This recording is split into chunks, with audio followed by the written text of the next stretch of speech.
Assalamu alaikum everyone, welcome to today's Matic video update. Alright, so here's Matic. We've a quick recap is that you were making a bull pennant perhaps. The break was supposed to be to the upside, fill the break to the upside, and now on a daily time frame we've actually dropped to the downside. One big huge red candle, and I've been warning you about this one as well. And at the moment it seems like there's a lot of bearish continuation that is supposed to happen, and we're going to see Bitcoin perhaps heading down to 20,000, I don't know, 21,050, whatever, $20,500, where I think Bitcoin wants to move. Watch the update today.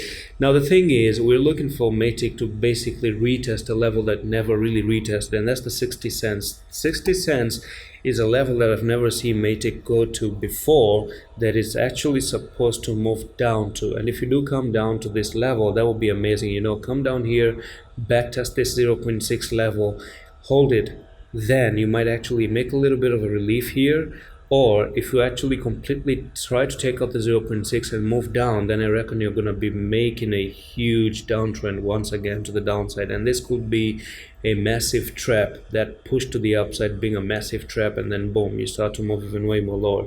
We do have 3 white soldiers, so you want to put in a stop loss right over here, which is going to be 0.6795 because of the nature of the stop of this 3 white soldier right over there. Three green candles back to back. To invalidate them, come down here, take it out, and you're going to come down. So I do think you might bounce off from here and go back to 6-7, consolidate a little bit, and then whichever direction it's going to take, we're going to see. But 0.6 is a place that I want to see retested at the moment. And that's it for today's update on Matic. I'm going to see you the next one. Allah Hafiz.